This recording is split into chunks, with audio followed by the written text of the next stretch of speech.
کئی ایسے امتیازات ملے ہیں کہ آپ نے یونائٹڈ نیشنز آرگنائزیشن میں بھی اپنے خطاب سے اسلام کے امن و شانتی کے ویو پوائنٹ کو پیش کیا ہے۔ بس یہ ایک محبت اور ایک تعلق صوبہ کرناٹک بالخصوص بنگلور والوں سے حضرت کو ہے، اور اس موقع پر جو ان حالات سے ملک گزر رہا ہے جس کی تفصیلات جناب الحاج روشن بیگ صاحب نے پیش کی ہیں، اس صورتحال میں ہمیں کیا کرنا چاہیے، ہماری کیا ذمہ داریاں ہیں، ان ذمہ داریوں پر روشنی ڈالنے کے لیے اور ہم سب کو نصیحتیں کرنے کے لیے اور ایک اسٹریٹجی لائے عمل تیار کرنے کے لیے آپ حضرات کو یہاں زحمت دی گئی ہے۔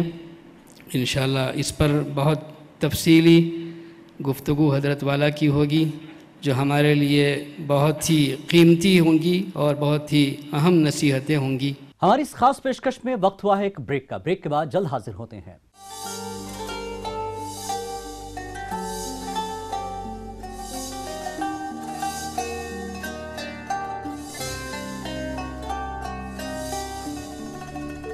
صداقت کی باتیں بتاتا ہے قرآن کہ فرمان باری سناتا ہے قرآن، ضلالت کے نقشے دلوں سے مٹا کر ہدایت کا رستہ دکھاتا ہے قرآن۔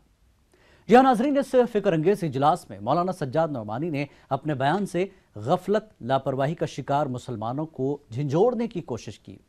مولانا نے کہا کہ ہر مسئلے کا حل قرآن پاک میں موجود ہے، لیکن افسوس کہ مسلمان قرآن سے دور ہوتے جا رہے ہیں۔ السلام علیکم ورحمۃ اللہ وبرکاتہ۔ 4 چیزیں ہوتی ہیں، اگر وہ کسی فرد کے اندر موجود ہوں یا کسی قوم کے اندر موجود ہوں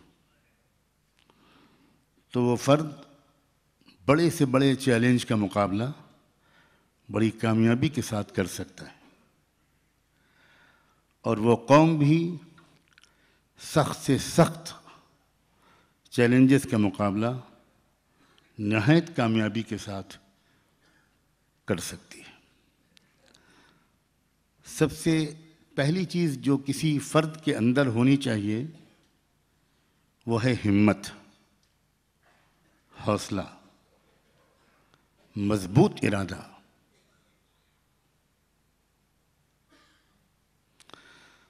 دوسری چیز ہونی چاہیے فرد کے اندر بھی اور قوم کے اندر بھی دانش مندی، عقل، اور عقل کا تعلق حوصلے اور ہمت سے چولی دامن کا ہے۔ اس وقت انسان کی دماغ سے عقل بھی رخصت ہو جاتی ہے جب اس کے دل سے ہمت نکل جاتی ہے، اور ہمت اور حوصلے اور عقل کے ساتھ تیسری چیز جو درکار ہوتی ہے وہ ہے چیلنجز کے حقیقی اسباب کی تشخیص، بیماری کی صحیح ڈائیگنوسس، حالات کا صحیح تجزیہ، اور چوتھی چیز جو درکار ہوتی ہے وہ ایک جہد مسلسل، یقین محکم، عمل پیہم، محبت فاتح عالم۔ جہاد زندگانی میں ہے یہ مردوں کی شمشیریں۔ یہ صرف شاعری نہیں ہے، علامہ اقبال کو صرف شاعر سمجھنا شاید ان کی سب سے بڑی توہین ہے۔ یہ ہمت، یہ حوصلہ، اس کا سورس کیا ہے؟ کہاں سے آ سکتی ہے ایک فرد کے اندر ہمت؟ کہاں سے مل سکتا ہے ایک قوم کو حوصلہ؟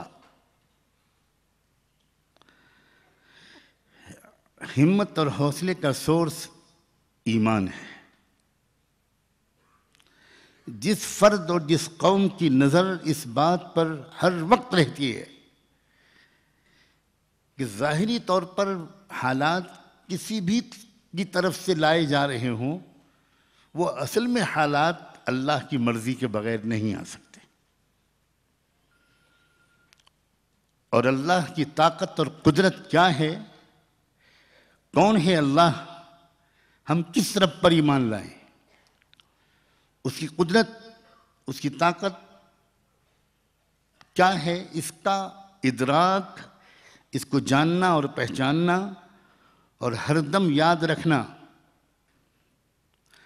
آج کے زمانے میں ہم قرآن مجید کے طرز کلام سے اتنے دور ہو گئے ہیں کہ صرف سادہ سے ترجمے سے قرآن کا مطلب سمجھ میں نہیں آتا یا کم سے کم اطمینان نہیں ہوتا. اس آیت کا اگر سادہ سا ترجمہ کیا جائے کہ ایمان والو تم سر بلند رہو گے ہمیشہ اگر تم ایمان والے ہو،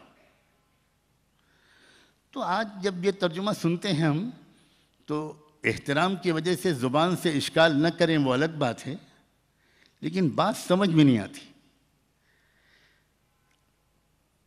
یہ خیال آتا ہے کہ ہم ہیں تو ایمان والے، پھر تو ہم دنیا میں اتنے ذلیل کیوں ہیں؟ یہاں پر بہت اہم اور نازک بات ہے. خدا میرے لیے آسان کرے کہ میں اس کو مؤثر اور قابل قبول لفظوں میں کہہ سکوں. ایمان ایک دل کی نفسیاتی اور قلبی کیفیت کا نام ہے، صرف عقیدے کا نام نہیں ہے، صرف ایک نظریے کا نام نہیں ہے.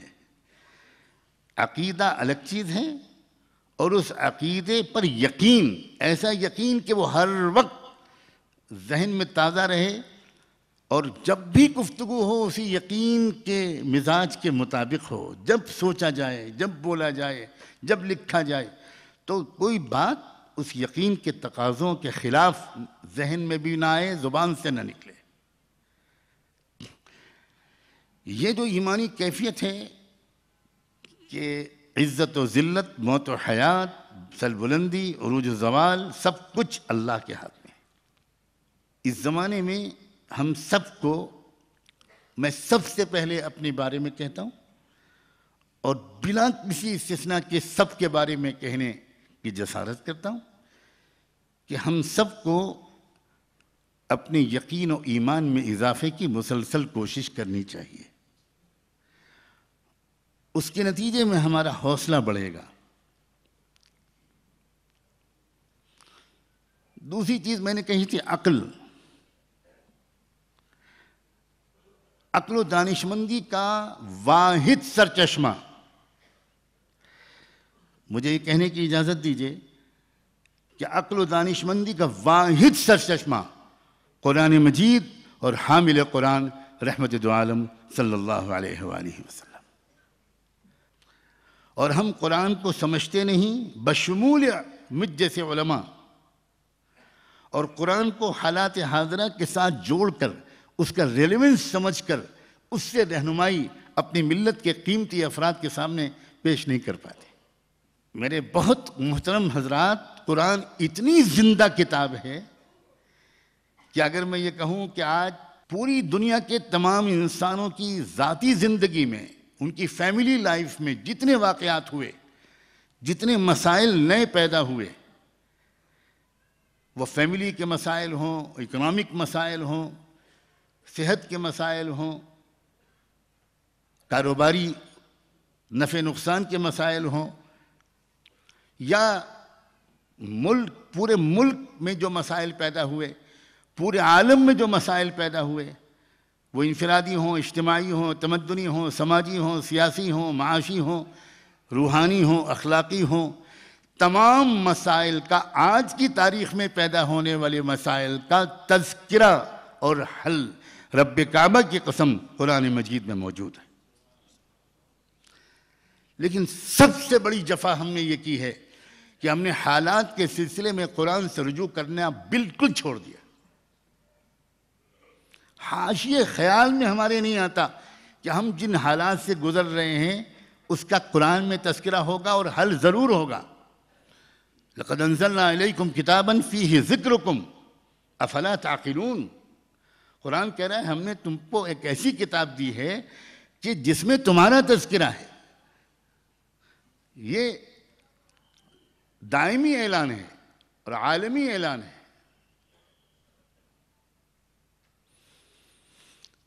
اور یہ سب سے بڑی میں عاجزانہ گزارش کروں گا علماء سے کہ وہ قرآن مجید کو ایک زندہ کتاب رہنمائی کی حیثیت سے غور کریں اور ملت کے خواص اور عوام کو، نوجوانوں کو، مردوں اور خواتین کو اس کے مطابق رہنمائی دینے کی کوشش کریں۔ کشتی حق کا زمانے میں سہارا تو ہے، عہد نورات ہے دھندلا سا ستارہ تو ہے۔ اس تاریخی اجلاس میں مولانا سجاد نعمانی نے کہا کہ دنیا پر کبھی حکمرانی کرنے والی قوم آج کیوں کر پستی میں چلی گئی؟ مسلمانوں سے آخر کہاں غلطی ہوئی، کوتاہی ہوئی ہے؟ ہمیں تو وہی مقرر اچھا لگتا ہے جو زور زور سے چلائے، احمقانہ باتیں کرے، نان پریکٹیکل باتیں کرے، جذباتی باتیں کرے۔ یہ قومی مزاج کا وہ بگاڑ ہے جس کا ہمارے دوست نما دشمن یا دشمن نما دوستوں نے بھرپور فائدہ اٹھایا ہے، اور ان کو فائدہ اٹھانے کا حق بھی ہے۔ ہم تو بہت شکایت کرتے رہتے ہیں کہ سنگھ پریوار یہ کر رہا ہے، بی جے پی یہ کر رہی ہے۔ جب میں یہ شکایت سنتا ہوں تو مجھے ایسا لگتا ہے کہ جیسے فٹ بال کی ٹیم کا کوئی پلیئر جلدی سے دوڑ کر آ کر کوچ سے شکایت کرے یا ریفری سے شکایت کرے، امپائر سے شکایت کرے کہ سر یہ دیکھیے گول مار رہے ہیں، دیکھیے سر سمجھائیے پلیز ان کو، دیکھیے گول مار رہے ہیں۔ آپ کمال کرتے ہیں، آپ سنگھ پریوار سے کیا امید کرتے ہیں؟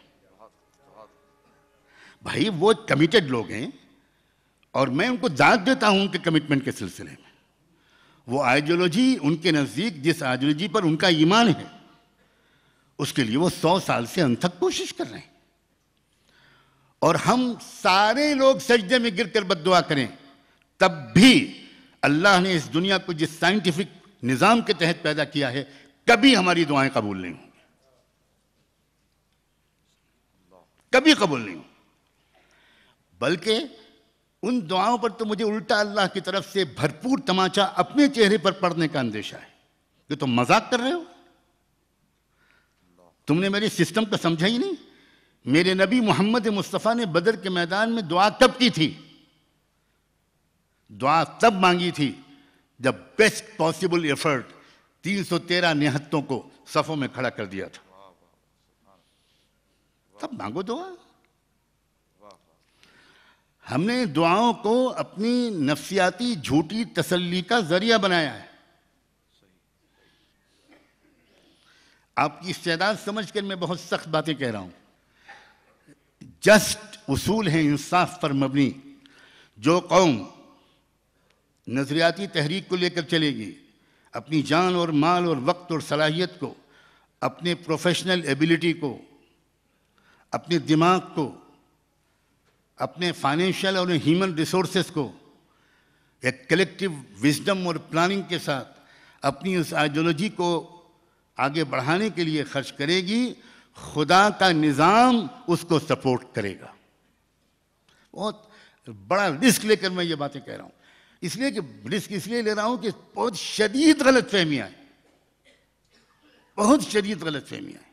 یہاں کا جو ملک کا سماجی اور تہذیبی نظام ہے ہزاروں سال سے، وہ نسلی امتیاز پر، ریسزم پر، برہمنیکل سوشل آرڈر پر کھڑا ہوا ہے ہزاروں سال سے۔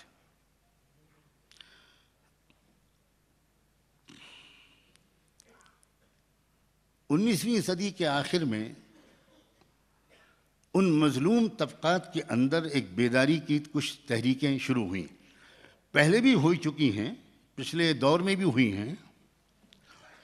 مہاتما گوتم بدھا کی تحریک دراصل اسی نظام کے خلاف ایک زبردست بغاوت تھی۔ میں نے بہت تفصیل کے ساتھ مہاتما گوتم بدھا کی زندگی کو اور تحریک کو، ان کے مقاصد کو اور مشن کو پڑھا ہے۔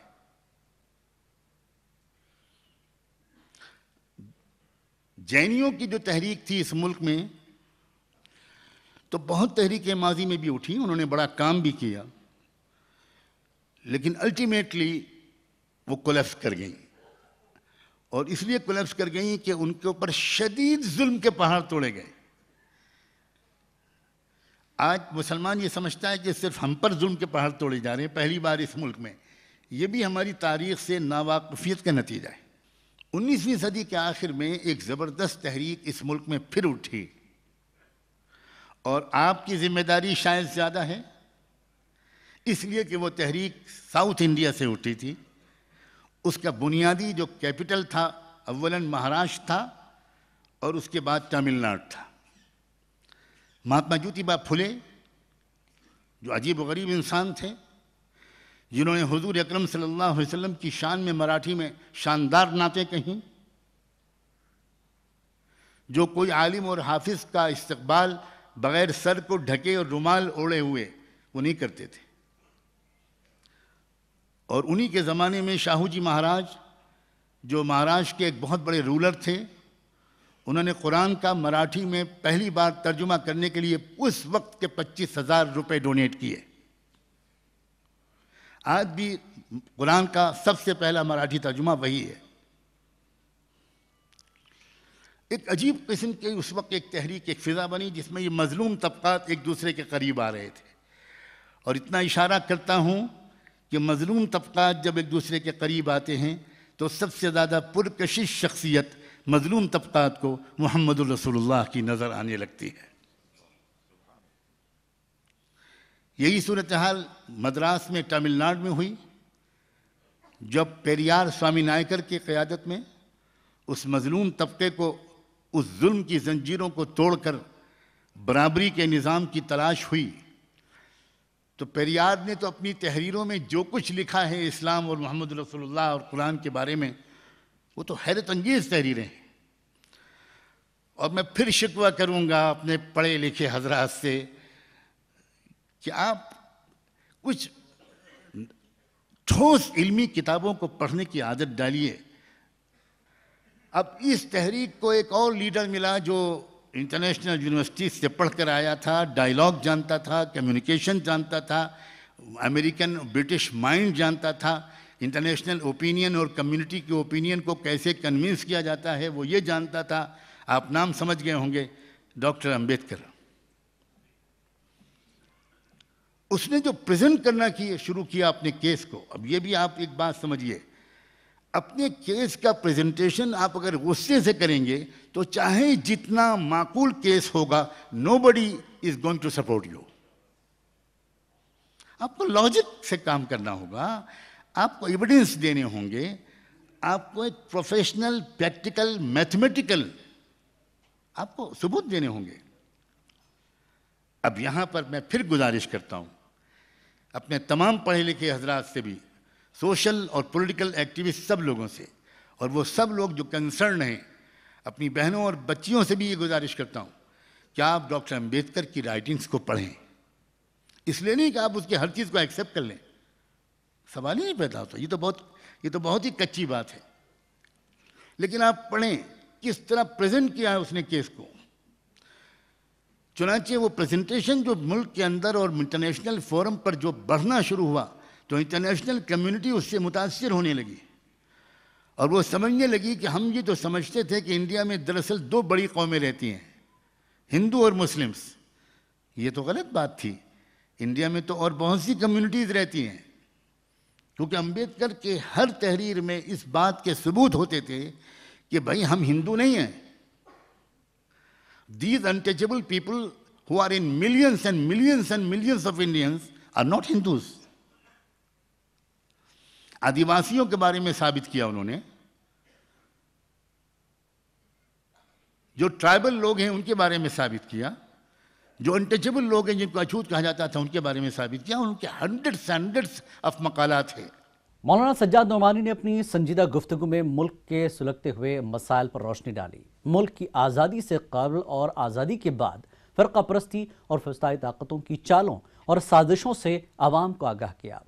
دور حاضر میں تمام مظلوم طبقات کو سیاسی طور پر متحد ہونے کی دعوت دی. خاص طور پر بابری مسجد تنازع جیسے پیچیدہ مسائل میں مسلمانوں کو جذبات سے نہیں ہوش سے کام لینے کی اپیل کی. یہ میری خوش نصیبی ہے کہ جس گھر میں پیدا ہوا میرے والد ماجد رحمۃ اللہ علیہ کلوزلی مانیٹر کر رہے تھے ان حالات کو، بلکہ میدان میں تھے وہ.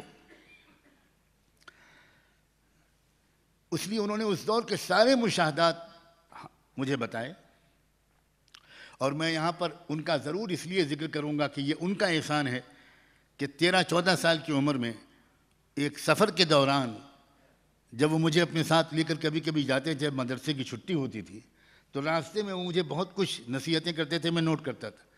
اس میں ایک بات انہوں نے کہی کہ سجاد دیکھو، ہمارا بہت بڑی کمی یہ ہے کہ ہم انگریزی اور ہندی دونوں نہیں جانتے، اور اس وجہ سے ہم ملک کی پرانی تاریخ سے واقف نہیں ہیں۔ ہم نے جو پڑھا ہے وہ اردو میں پڑھا ہے، ڈائریکٹ جو ریفرنس بکس ہیں، سورسز ہیں، ان تک ہم نہیں پہنچ سکے۔ تم ندوے میں پڑھ رہے ہو اور انگریزی اور ہندی دونوں جانتے ہو، تو تم ایک کام کرو کہ اپنے انگریزی کے استاد ماسٹر شاہد صاحب کی مدد سے لکھنؤ یونیورسٹی کی لائبریری سے کتابیں نکال کر پڑھنا شروع کرو اور بھارت کی پراچین تاریخ پڑھو۔ یہ مجھے حضرت والد صاحب نے 13-14 سال کی عمر میں حکم دیا۔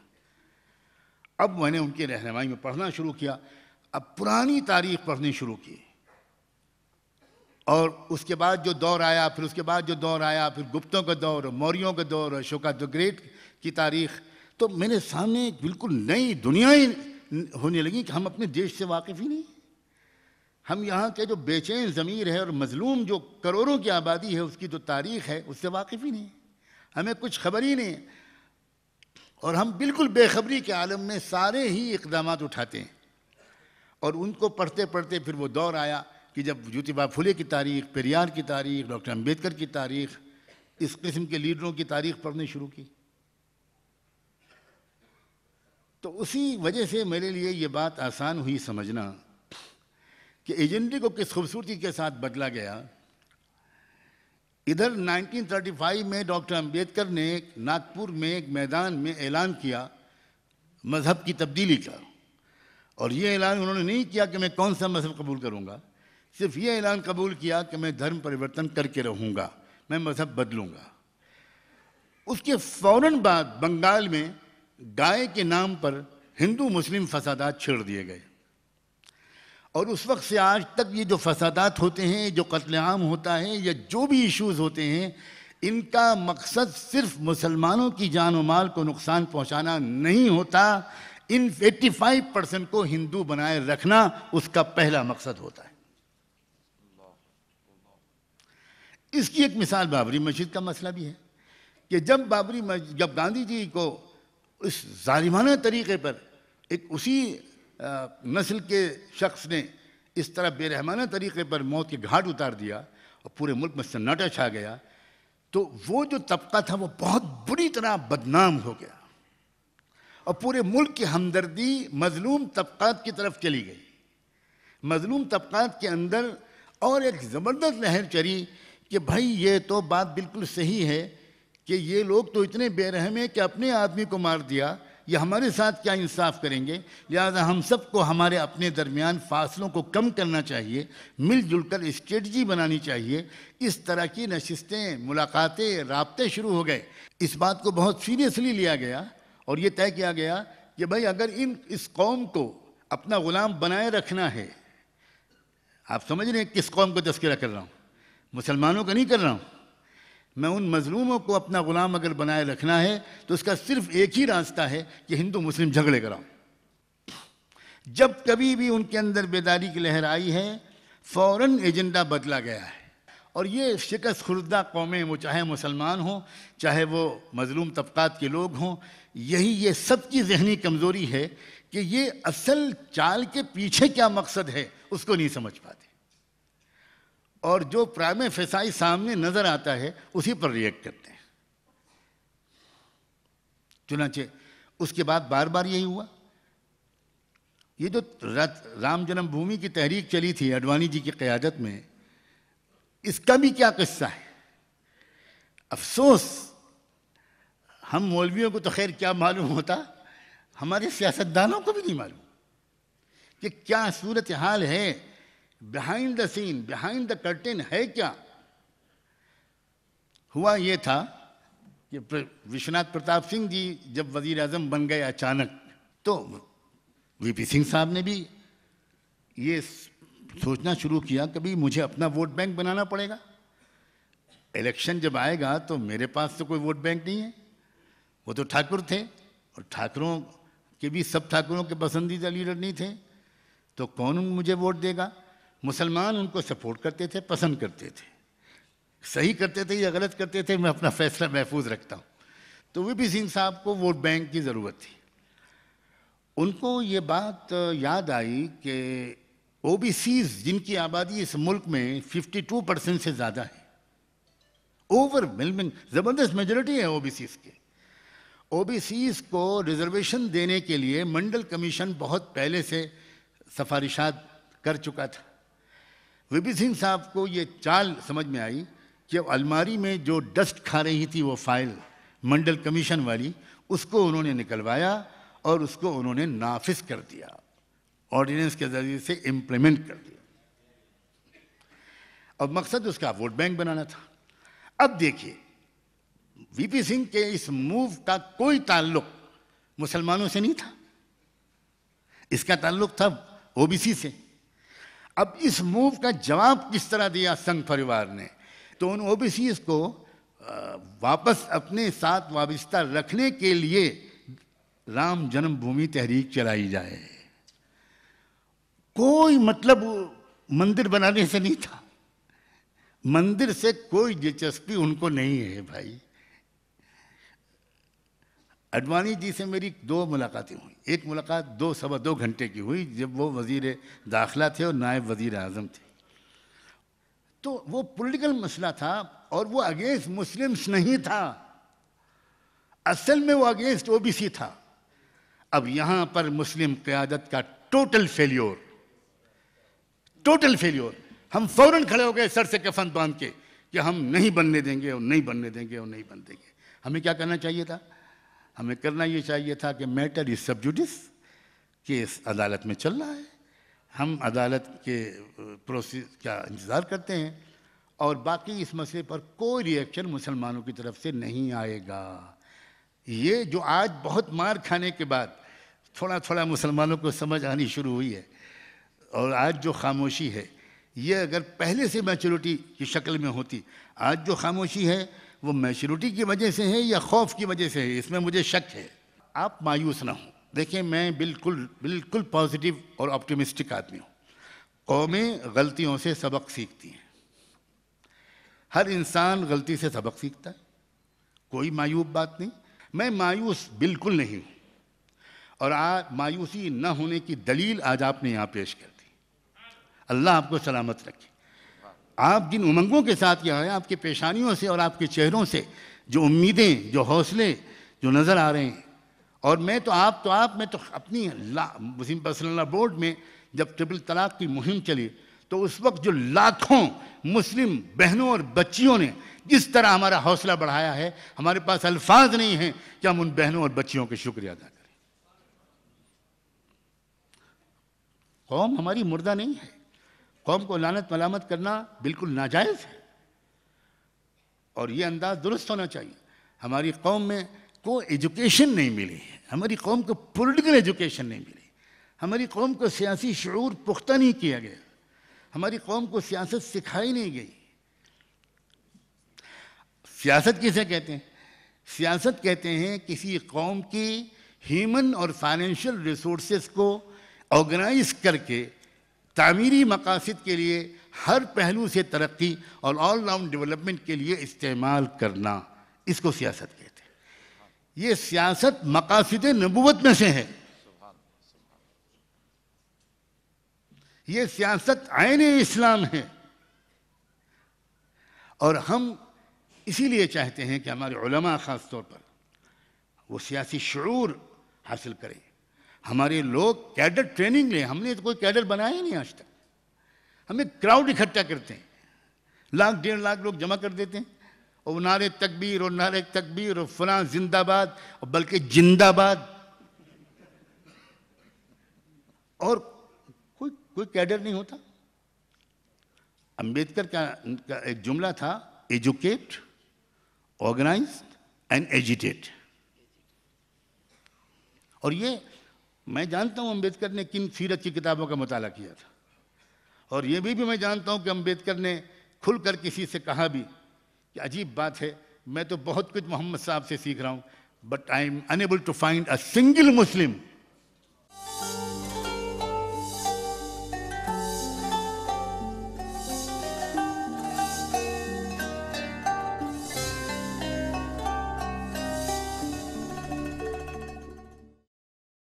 خدا نے آج تک اس قوم کی حالت نہیں بدلی نہ ہو جس کو خیال آپ اپنی حالت کے بدلنے کا۔ مولانا سجاد نعمانی نے کہا کہ مسلمان موجودہ حالات سے قطعی مایوس نہ ہو۔ رات کے گھنے اندھیرے کے بعد سورج کی کرنیں نمودار ہونا عین فطرت ہے۔ بس حالات کو سمجھتے ہوئے تمام مظلوم طبقات کے حق اور انصاف کے لیے اٹھ کھڑے ہوں، اپنے سیاسی سماجی اثر و رسوخ کو منوائیں۔ جب رات کا اندھیرا بڑھتا ہے تو کچھ لوگ گھبرانے لگتے ہیں کہ ارے رے اندھیرا ہو گیا، اب کیا ہوگا؟ اور کچھ لوگ وہ ہوتے ہیں وہ کہتے ہیں کہ اندھیرا جتنا ہوگا اتنا ہی صبح روشن قریب ہوگی۔ یاد رکھیے، اگر میں زندہ رہوں یا نہ رہوں، اگلے 25 30 40 سال میں بھارت کا نقشہ بدلا ہوا ہوگا۔ میں کوئی کشف و کرامت نہیں بیان کر رہا ہوں، میں زمینی سچائی کو دیکھ کر میں پورے ملک کے گاؤں گاؤں گھومنے والا انسان ہوں، بالکل فقیروں کی طرح گاؤں گاؤں جاتا ہوں۔ آپ تو میری صحت کے لیے دعا کریں، میں 6-7 مہینے سے بالکل ڈسیبلڈ ہو گیا، ٹریول نہیں کر پا رہا ہوں۔ ورنہ میں جھارکھنڈ کے جنگلوں میں گیا، چھتیس گڑھ کے جنگلوں میں گیا، میں آدیواسیوں کے پاس گیا، میں ان لوگوں کے پاس گیا جن کو لوگوں نے پتہ نہیں کیا کیا اناؤنس کر رکھا ہے۔ کیا حالات ہیں ملک کے؟ ملک کے مظلوم طبقات کسی ایسی شخصیت کے منتظر ہیں جو ان سب کو تسبیح کے دانوں کی طرح ایک لڑی میں پرو دے، اس کے منتظر ہیں۔ اور اس کو وہ شخص وہی ہو سکتا ہے جس کا دل بہت بڑا ہو، بہت بڑا دل چاہیے۔ بہت بڑی تعداد میں اس وقت ملک میں بے چینی ہے۔ یہ تو مسئلہ ہے، ظاہر ہے کہ پاور اور میڈیا اس کی اپنی طاقت ہوتی ہے، تو اس کے ذریعے سے ملک کی حقیقی تصویر سامنے نہیں آ پاتی۔ ملک کی حقیقی تصویر کو سمجھنے کے لیے خود جانا پڑے گا، ملک کے طول و عرض میں جا کر دیکھنا پڑے گا۔ کسان کیا سوچ رہا ہے، مزدور کیا سوچ رہا ہے، یوتھ کیا سوچ رہا ہے۔ ہمارا بہت بڑا مسئلہ یہ ہے کہ نوجوانوں سے ہمارا انٹریکشن بہت کم ہوتا چلا جا رہا ہے۔ اور یہاں پر میں اپیل کروں گا اپنے پروفیشنل لوگوں سے، اپنے انٹلیکچول لوگوں سے، پلیز مسلم یوتھ ہی نہیں، وہ تو ہے یہ ٹاپ آف دا لسٹ، لیکن نان مسلم یوتھ جو ان مظلوم طبقات کے نوجوان ہیں، ان سے اپنے تعلقات کو بڑھائیے۔ اور یہ کام ہم مولویوں سے زیادہ بہتر طریقے پر آپ کر سکتے ہیں۔ اپنے پڑوس میں، اپنے ڈپارٹمنٹس میں، اپنے بزنس سینٹرز میں، اپنے کالجز میں، اپنی یونیورسٹیز میں آپ آئیڈینٹیفائی کیجئے۔ بہت بڑی تعداد میں ہیں لوگ اور وہ کھلتے نہیں، اور ہم سب کو ہی ایک ہی کیٹیگری کا سمجھنے لگتے ہیں، حالانکہ بہت فرق ہے۔ ملک میں اصل مسئلہ ہندو اور مسلم جب تک بنا رہے گا ہمیں سخت نقصان پہنچے گا۔ ملک میں ظالم اور مظلوم کی بنیاد پر تحریک کو چلنا چاہیے۔ مظلوموں کی اکثریت ہے، ظالموں کی اقلیت ہے۔ یہ الٹی بات ہے، ہم اپنے آپ کو اقلیت میں سمجھتے ہیں، اس کی وجہ سے ایک احساس کمتری پیدا ہو گیا۔ پورا ملک کہہ رہا ہے اقلیت اقلیت اقلیت اقلیت اقلیت اقلیت، مائنورٹی مائنورٹی۔ ہم بھی سمجھ گئے کہ ہم اقلیت میں ہیں۔ 100% جھوٹ ہے یہ بات۔ ہم میجورٹی میں ہیں، ہم مظلوم میجورٹی میں ہیں۔ اب ذرا کیلکولیٹ کیجئے، بدھسٹ، سکھ، کرسچنز، آدیواسی، لنگایت، ایس سی کے لوگ، ایس ٹی کے لوگ، ٹرائبلز، ذرا ملا کر دیکھیے یہ کتنی پرسنٹ ہوتے ہیں؟ 85%۔ ہم زبردست میجورٹی میں ہیں۔ یہ احساس کمتری ذہن سے نکالیے اور کمیونیکیشن بڑھائیے۔ آئسولیشن بھی مسئلے کا حل نہیں ہے، کنفرنٹیشن بھی مسئلے کا حل نہیں ہے، اونلی کمیونیکیشن۔ کمیونیکیشن بڑھائیے۔ We must win the hearts of the people around us. ہم کو لوگوں کے دل جیتنے ہوں گے۔ اور کیا غلامان مصطفیٰ اتنے اخلاق نہیں سیکھ سکے سیرت مصطفیٰ سے کہ وہ دل جیت سکیں؟ کہیں نہ کہیں ہم سے بڑی غلطیاں ہوئی ہیں. بالکل پریکٹیکل اپروچ اپنائیے. ان تحریکوں کو قریب سے دیکھیے جو اس ملک میں چل رہی ہیں, اور شاید میں اسی پر اپنی بات مکمل کروں گا.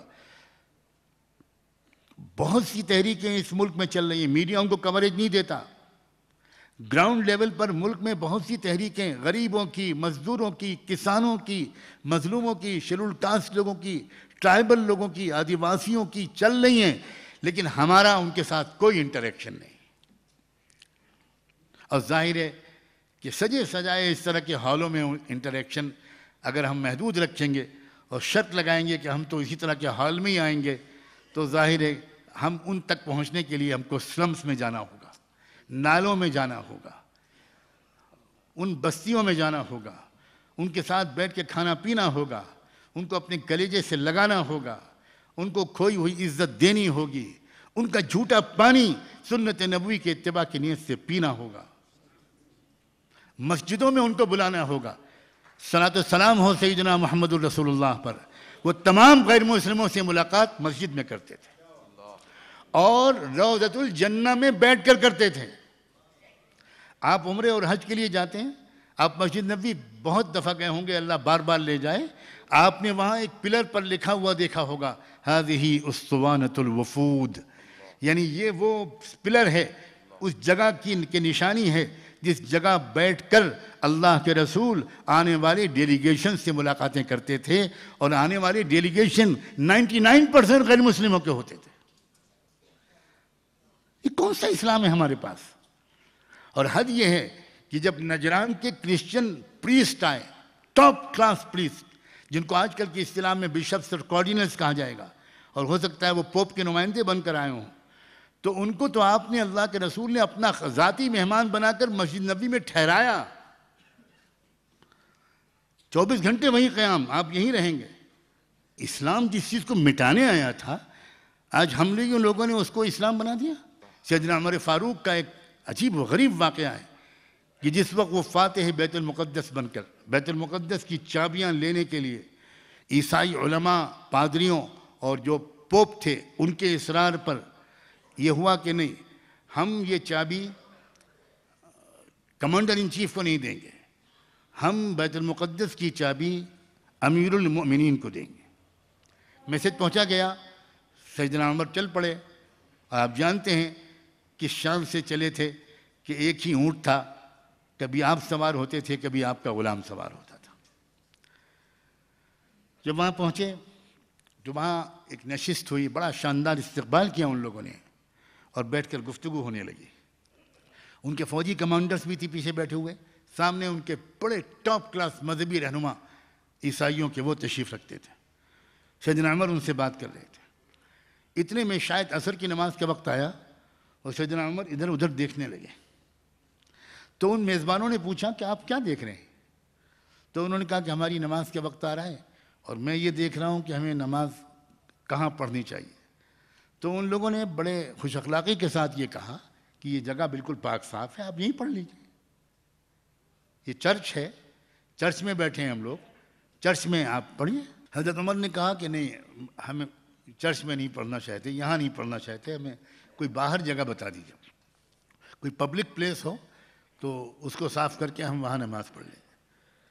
ان لوگوں نے پھر اصرار کیا اور کہا کہ شاید یہ جو آپ کے سامنے اسٹیچو لگا ہوا ہے حضرت عیسیٰ مسیح کا, حضرت مریم کا, آپ اس کی وجہ سے آپ شاید اوائڈ کر رہے ہیں, ہم اس کو پردے سے ڈھکے دیتے ہیں, تب آپ تو پڑھنے میں کوئی اعتراض نہیں ہوگا. سلام ہو حضرت عمر پر. حضرت عمر نے کہا نہیں بھائی, یہ وجہ نہیں ہے, وجہ یہ ہے کہ اگر میں نے یہاں پر نماز پڑھ لی تو مسلمان کہنے لگیں گے کہ امیر المومنین نے یہاں نماز پڑھی ہے, اس کو مسجد میں کنورٹ ہونا چاہیے, اور اسلامی پہلو سے یہ جائز نہیں ہے. یہ چرچ ہے اور چرچ رہے گا, اس کو کنورٹ کرنے کا حق آپ کو ہے, ہم کو نہیں. یہ ہے اسلام. تو یہ اپروچ اختیار کر کے اگر ہم اپنے مظلوم بھائیوں سے, غریبوں سے, کسانوں سے, شریف مزاج کے انسانوں سے, سکھوں سے اگر ہم رابطے بڑھائیں, اور وہ چاہ رہے ہیں رابطہ بڑھانا, میں آپ کو بتانا چاہتا ہوں وہ چاہ رہے ہیں رابطہ بڑھانا, اور رابطہ بڑھانے کا یہ مطلب نہیں ہے کہ 100% چیزوں میں ہم ان سے اتفاق کریں. ہم ایک common minimum programme chalk out کر سکتے ہیں، اور ہم یہ کہہ سکتے ہیں کہ ان چیزوں میں ہم آپ سے سہمت ہیں، آپ ہم سے سہمت ہیں، ان چیزوں میں ہم اکٹھا کوشش کریں گے، باقی چیزوں میں آپ آزاد ہم آزاد۔ آثار یہ نظر آ رہے ہیں کہ انڈیا کے مسلمانوں کی قیادت اب جنوب کے مسلمان کریں گے۔ میں پیشن گوئی کرنے والا کوئی انسان نہیں ہوں، لیکن جو ٹیلنٹ، جو پازیٹیو سوچ، جو پریکٹیکل اور پریگمیٹک اپروچ، جو کھلا دل، جو تعاون باہمی کا جذبہ، یہ جو آپ میں نظر آ رہا ہے، اللہ نظر بد سے بچائے، اس کا مطلب ہے کہ اب آپ انشاءاللہ پوزیشن آف لیڈرشپ میں آئیں گے، اور پورے ملک کے سامنے آپ ایک نمونہ بنیں گے، علماء بھی، انٹلیکچوئلز بھی، پروفیشنلز بھی، مرد بھی اور خواتین بھی۔ بس میں اسی پر اپنی بات کو مکمل کرتا ہوں۔ میرے پاس الفاظ نہیں ہیں کہ میں آپ کا شکریہ ادا کروں کہ آپ نے ایک بہت ہی معمولی سے طالب علم کو موقع دیا کہ وہ اپنے مطالعے کا کچھ حاصل پیش کرے، اور خاص طور پر مولانا تنویر ہاشمی صاحب کا، اور عزیز مولانا شبیر صاحب کا، اور جناب روشن بیگ صاحب کا، کہ جنہوں نے اتنی خوبصورت محفل سجائی، بامقصد محفل سجائی، جس کے ایک ایک شخص کے اندر سے نہایت سنجیدگی نظر آ رہی ہے۔ اللہ تعالیٰ نظر بد سے بچائے، آپ سب کو بہترین جزا عطا فرمائے۔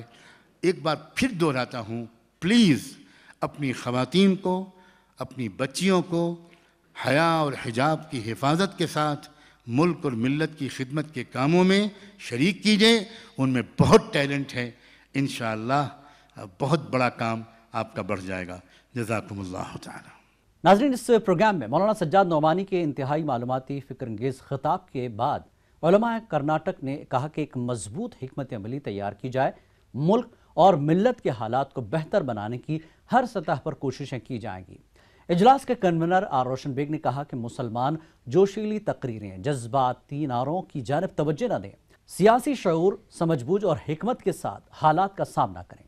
حضرت والا کی پوری گفتگو اس دیش کو کیسے بچایا جا سکتا ہے اس منہج پہ ہوئی ہے، اور میں سمجھتا ہوں کہ اس گفتگو کو دیش کے تمام تر ینگسٹرز تک، بالخصوص مسلم ینگسٹرز، نان مسلم ینگسٹرز، اور اس ملک میں رہنے بسنے والے ہر طبقے کے ینگسٹرز تک اس گفتگو کو پہنچانے کی ضرورت ہے، اس لیے کہ ہمارے دیش کا یوتھ اور ہمارے دیش کا یوا آج بڑی کشمکش میں ہے، اور یہ سچائیاں اگر ان تک پہنچائی جائیں گی تو مجھے امید ہے کہ بہت ساری غلط فہمیاں دور ہوں گی، اور ہم ایک اچھے اور مضبوط بھارت کو بنانے میں اور اسے سنوارنے میں کامیاب ہوں گے انشاءاللہ تعالی۔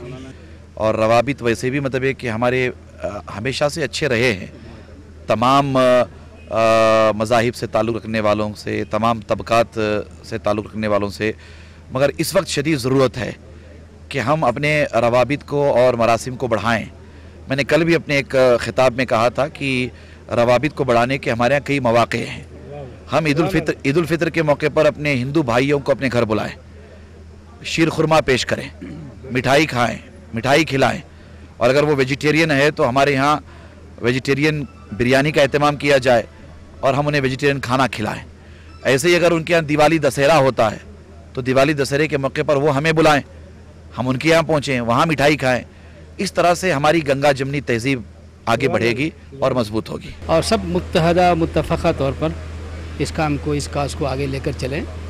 اور جیسے آپ نے دیکھا ماشاءاللہ ایک سنگم تھا تمام مسالک کا اور تمام طبقات کا ملک کے، جیسے مولانا نے خود کہا کہ یہ مثال کرناٹک کی پورے ملک میں قائم ہونی چاہیے، بلکہ بہت سارے لوگوں پر کی زبانوں سے بات نکل رہی ہے کہ کرناٹک ماڈل پر ہمیں کام کرنا چاہیے۔ یہ وقت ایسا وقت ہے کہ ہم جذباتوں سے ڈیسیجنز نہ لیں، اچھی فضا اور اچھے امن کے ساتھ جو ہماری فضا ہے وہی مینٹین کرتے ہوئے ہم نوجوان ہندوستانی مسلمز اور سارے نوجوان ایسے ہی امن اور چین کے ساتھ سب مل کر آگے بڑھیں۔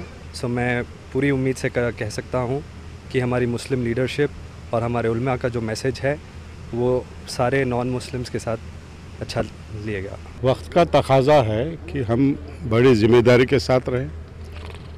وہ وقت گیا جب جوشیلے تقریریں کرنا، قوم کو حکم ہتھیلی میں جنت دکھانا، وہ زمانہ گیا ہے۔ ابھی ہماری نئی نسل کو